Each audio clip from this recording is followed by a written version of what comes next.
Hello, this is Sabrina Goeldlin. I'm the creator of theangelhouse.ca, and I just wanted to share something with you today.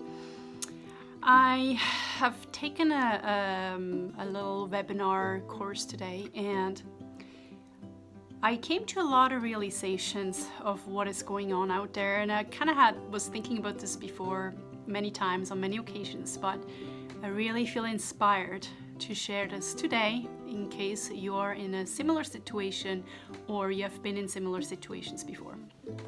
Okay, this was a webinar about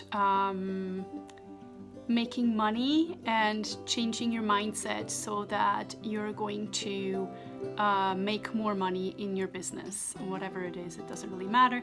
But it was about mindset, and the point was for them to create, or they were offering a coaching program for a year that would have cost the client a total of $10,000. It sounded in the beginning like, oh, this is really amazing, and the way that the woman talked, it was like very convincing, very inspiring. And then it came to the selling point, and then I started to realize a couple points, and I wanted to bring this across here. So first of all, okay, the client is always king, okay? So if the client isn't happy, you should get your money back, right? So I went to their website and I looked at, first of all, what is it that they actually do, because they never even talked about what it is they actually do. The one lady never even spoke about her story or what she went through to get to the point where she is today, claiming she makes multi-million dollars. And then, so I went to look at this, and I noticed that in fine print it said that if you're signing up for this course for a year, this coaching program, about 2-3 months into the program, if you're unhappy with it, that they're sorry, but they can't return your money. So meaning that if I find out that this is not a course for me, or that I feel that their integrity is lacking or my investment is in the wrong place, I'm not getting my money back. That's not okay.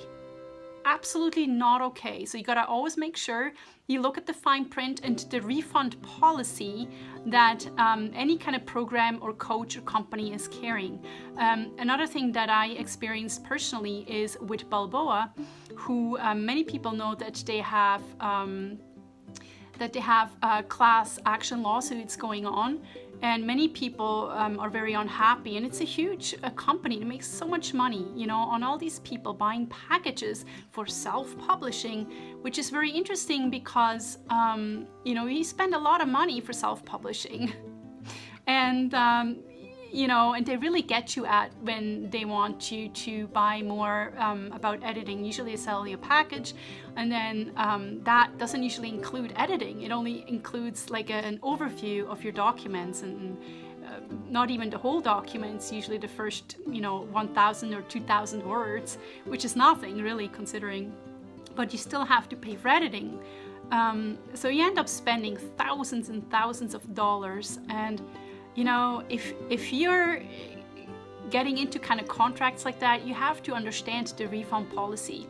If they're telling you that after 6 months, you don't get any money back, even though you haven't yet taken advantage of any of their services, or not even a percentage back based on how much service that you have taken advantage of, that's not okay, because that's actually stealing. It's theft, okay? And you gotta look at those fine prints and check the refund policy. It's very important. I'm sure many of you probably know about this, but some of you may not know about this. After about a year after the purchase date, you could not even go to the Better Business Bureau anymore, because their requirement usually is that you have to put in a complaint before the 12 months are up, and after that they can't really help you anymore. Now, this is another thing that maybe many people don't really know about. But the point is, how are people making business?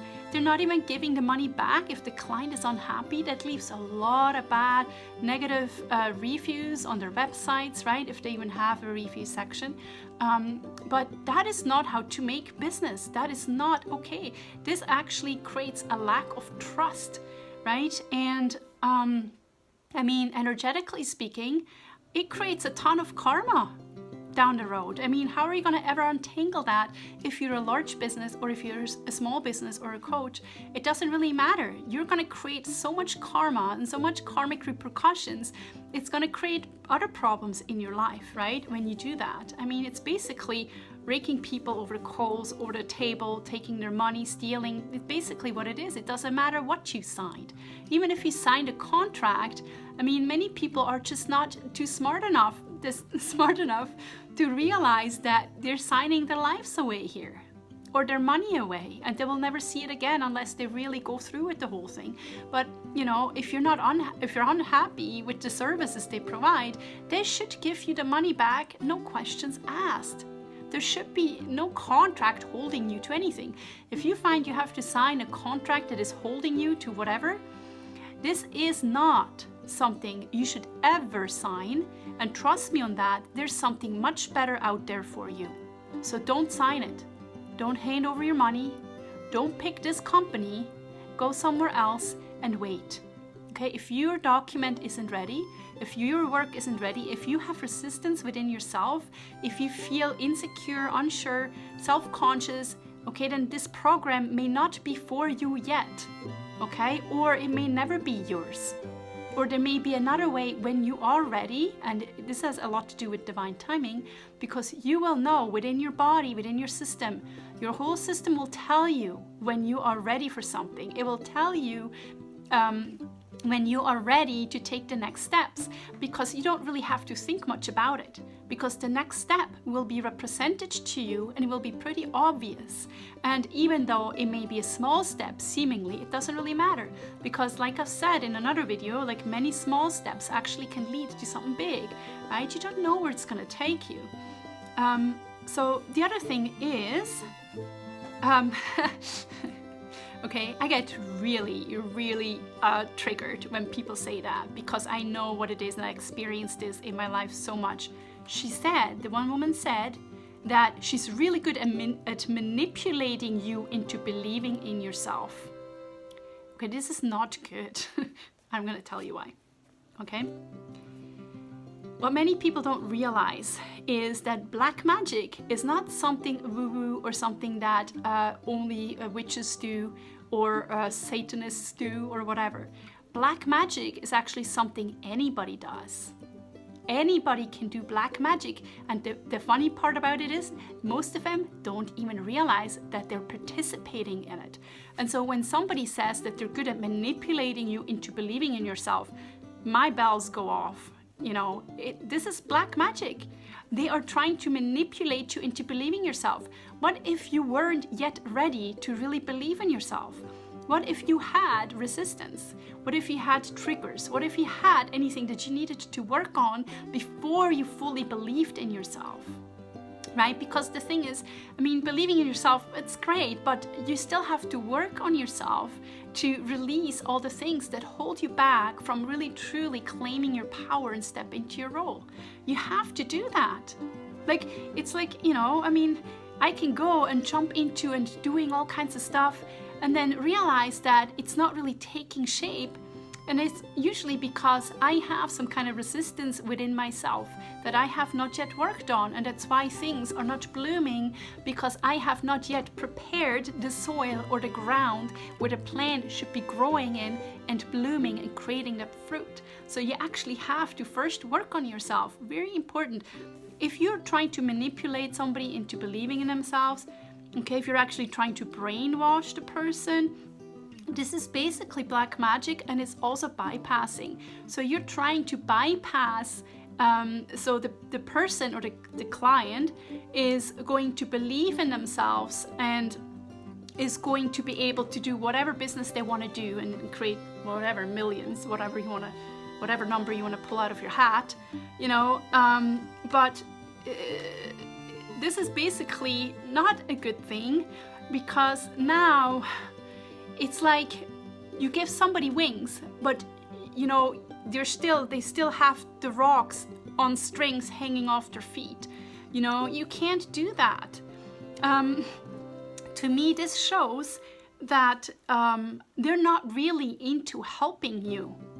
they are just there to make money off you. So they're going to manipulate you into believing in yourself, or manipulate you into believing that you need this coaching course with this specific person, or this specific company helping you. And they're promising you all this stuff, and they're pushing you and excite you and whatever. But then things don't take shape, right? Because they just made you bypass all your problems. I mean, like when I had a lot of problems, it was very easy to look at somebody who said, Sabrina, I can help you. We can do this and that. You'll be fine. You'll be happy. You will make money. You this and that, whatever. It's very easy to just go for that, because they're going to give you this seemingly golden apple on a platter. Just come take it, right? But you can't, because if you do that, you're not really doing the work. You're not doing the work that needs to be done for anything to be successful. So, that energy will come through. So if you're standing on a stage and you want to talk about and convince other people of whatever, I mean, if you're insecure about it because you haven't done your own self-work and you don't really know what you're talking about, all that insecurity is just going to seep right through you, and everybody can see it, everybody can smell it. Nobody's going to believe a crap that you're saying. Okay, and the other thing that I noticed, pay attention to, are people actually responding to your questions? Are they addressing it? If you ask a question in a chat box and they're not addressing your question in the speech, or even in the chat box back, or even later on, if they're not addressing your question, they're not really here, they're not really there to help you. Because when somebody asks a question and you're on a live and you're trying to sell this thousands of dollars worth of a program, and they're not addressing your question, I mean, wouldn't they want to address your question so they can show everybody what they're made of, how good they are, that they can actually do this, right? There's a chance represented to them right there in front of you, in front of them on the screen, and they're not addressing it. That's a bad sign. They're not here really to help you. They're only here to take your money. So the other thing is,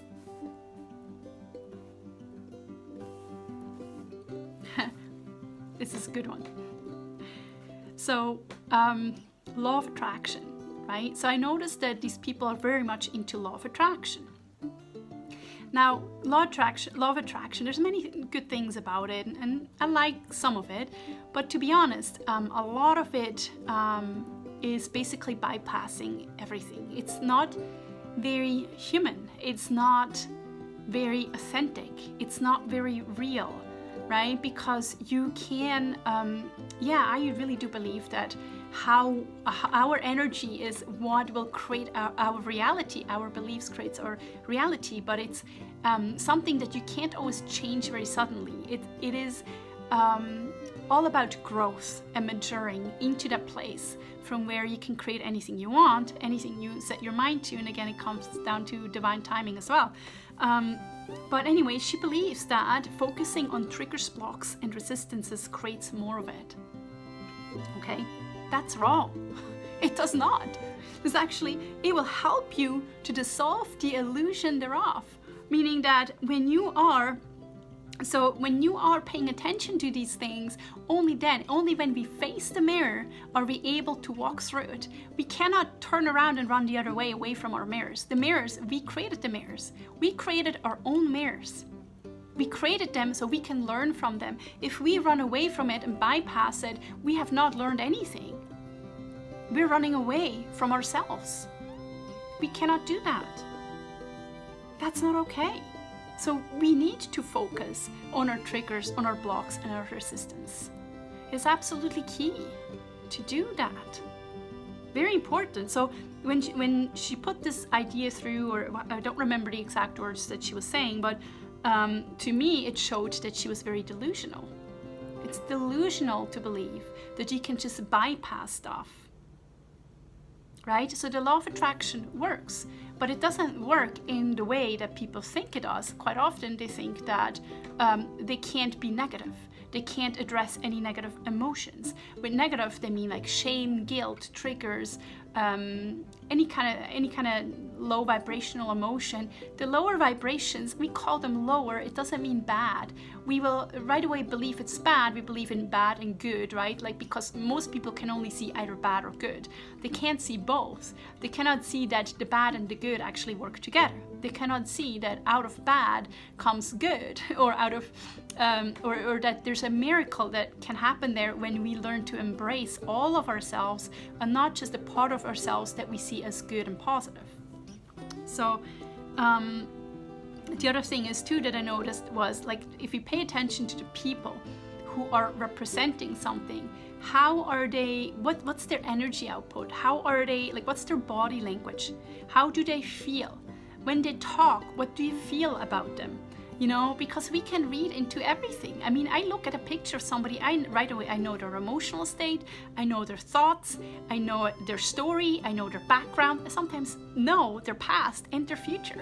I sometimes even know how it unfolds, right? I mean, you can say it's a psychic skill, but I really believe that we all have this ability.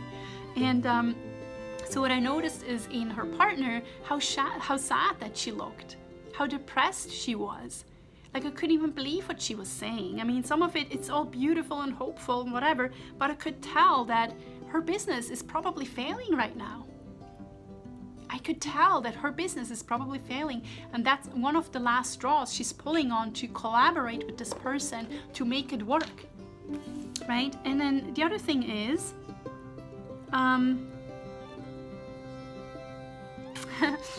so the other thing is the belief that, oh, you need to spend lots and lots of money to make lots and lots of money. Well, it's a bunch of crap. Okay, I'm not saying that there's no benefit in whatever course that you want to take, and yeah, it costs a lot of money. I mean, if you got out of it what you needed, then good, maybe that is what you needed. But most of the time, when people say that you need to spend a lot of money to be able to make lots and lots of money back, that's not always true, okay? It really isn't. I mean, I found many times I spent money and made no money back, you know, or I spent no money and I made the most money back. Okay, it's not about how much money you spend. It's not about that. When you want to make lots of money, okay, there's a couple different factors here, which is vision. You got to have the vision. You got to be able to dream. You got to be able to dream big. You got to understand it doesn't matter if you yet know the steps on how it's going to unfold, but you have to feel the joy for it. You have to be excited. You have to feel passionate about it. You know, because only your passion, your purpose, and your joy will guide you into the right directions and actually make you take actions on the things that really inspire you and could potentially make you money. And now the other thing is too, I mean, it depends, like, you know, what you want to make. I mean, how much money is enough? You know, how much money is enough, and what you want to do. Right, you have to also understand that just because in the beginning you make your $200 a month doesn't mean that you can't make $2 million a month. You know, you just gotta start somewhere, but you have to remember two things. One is the importance of knowing yourself to the core. Understand who you are. Know and be comfortable with all of who you are, everything that makes you ashamed, everything that you feel guilty over. All these things have to be embraced. That's the groundwork, the foundation. You cannot and shall not ever bypass any of that.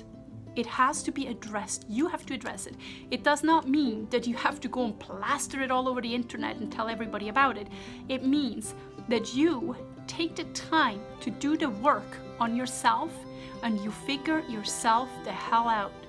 That is very important.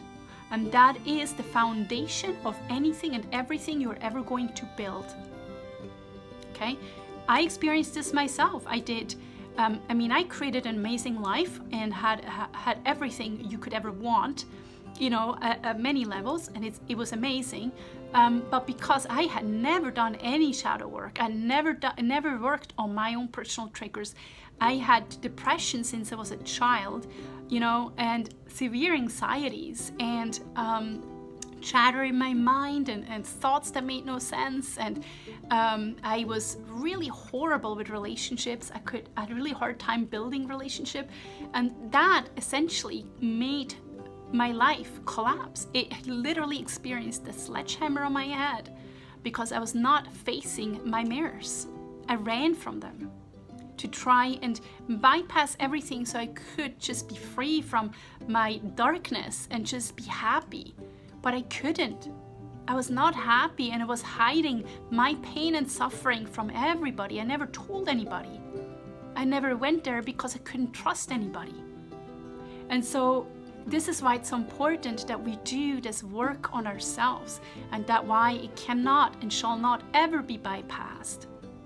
And the law of attraction does work, as in when we resolve these illusions within our being, all these beliefs and all these programmings that we have from our childhood or wherever from, we are actually clearing our cache, like we're clearing our system out, right?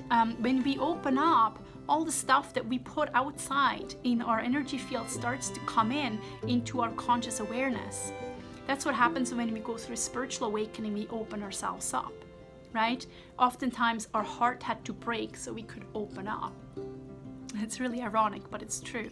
And then all the stuff starts coming in and we become aware of it. And when we become aware of it, what do many people do is, oh, where's my drink? Where's my smoke? I can't deal with this shit, No, you actually have to face that. You have to start to dissect through it and understand it and acknowledge it in yourself, and learn to have compassion with yourself for the things that you used to reject about you, right? Because when we reject parts of our experiences, we're rejecting parts of ourselves, meaning that we're splitting ourselves up in millions of little pieces over our lives.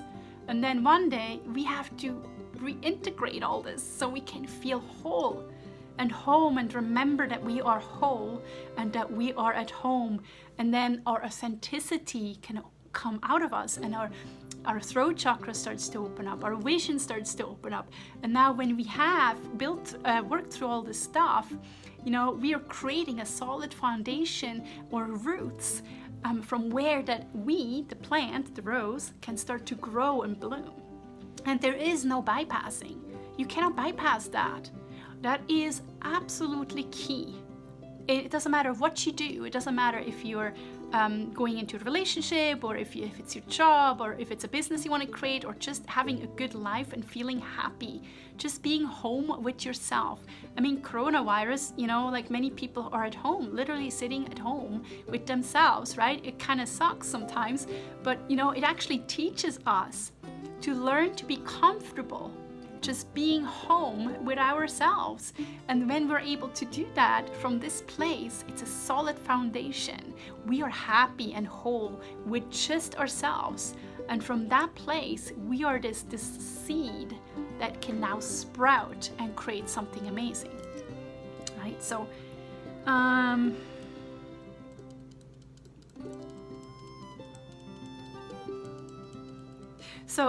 I wanted to talk very quickly about the keys and the tools. And so sometimes, we just need a key. So sometimes we find ourselves blocked, not knowing where to go next, feeling stuck, feeling maybe even depressed or not sure, because we're not aligned fully with our passion and purpose, and we feel like we're missing the point here. So sometimes what we need is a key, which acts as a tool, right? A key is a tool to open the lock on the door, but then we still got to walk through it and go on that path. We have to make the choice to walk through the door and take that path and roll up our sleeves and actually do the work. But sometimes we get hung up or stuck on something that we just can't grasp because our minds are on a lower level of consciousness, or our awareness is very small, and so we are very linear and very third dimensional thinking. So there's keys that help us to elevate our mind and our psyche and even our heart to a greater level of awareness. Now, there are many different kinds of tools that may be able to open this up. There's, for example, the essential oils act as a key to open up. Meridian work acts as a key to open up. Reiki acts as a key to open up. Qigong acts as a key to open up. Love or certain sentences and words can act, like light coding can act as keys to open us up. It's just a key, right? But that will allow us to actually go, oh, now it's open, now I can go walk through, right? But you actually still have to make the decision that you want to walk through the door and take that narrow path, or whatever the path looks like, and actually you still got to make that choice and then walk the path, roll up your sleeve and do the actual work.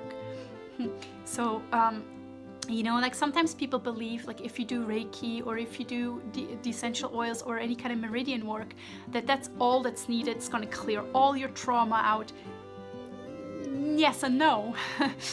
It is just something that will open you up to be more aware or more open to the things that will bubble into your awareness. So now you can actually sort through it and deal with it and understand who you are and what happened to you and begin your healing work, right? And then when you do that, eventually you will get to the place where you're fully embodying all of who you are without feeling embarrassed over it, with all your whole authentic being being present, no longer feeling like you have multiple personalities inside of yourself, but really fully being conscious and aware and truly embodying all that you really are. And this essentially leads to ultimate freedom. The freedom to say whatever you want, the freedom to choose whatever you want, the freedom to choose your own healthcare, the freedom to choose your own path, the freedom to think whatever the hell you want to think about, the freedom to choose what you want to do for work, the freedom to choose in relationships, the freedom to create boundaries, the freedom to write, to create, to speak, to whatever it is, without any inhibitions, without any beliefs or anything holding you back anymore. And that is what most of us, I believe, really want, is the ultimate freedom to do anything they want, anything they are inspired to do. And that is really something that we all want to get to. And really, honestly, most of this is about remembering that you actually can already do this, like right now. You just sometimes get hung up on certain beliefs and ideas and thoughts or even emotions that make you feel like you're not there yet, but you could be there. Sometimes, like I said, you just need to open up a little bit. So, so anyways, one of the important parts here is that we learn from our mirrors. And that we don't run from our mirrors, but that we understand that we created the mirrors. So we get to learn from the mirrors, because the path back home to yourself is when you actually face your own mirrors. And that is not just the mirrors outside of ourselves, but that's also the mirrors inside of ourselves, our own triggers and our own problems and things that we don't want to pay attention to. And if we really believed in the law of attraction the way that many people want to believe in, it's never going to happen.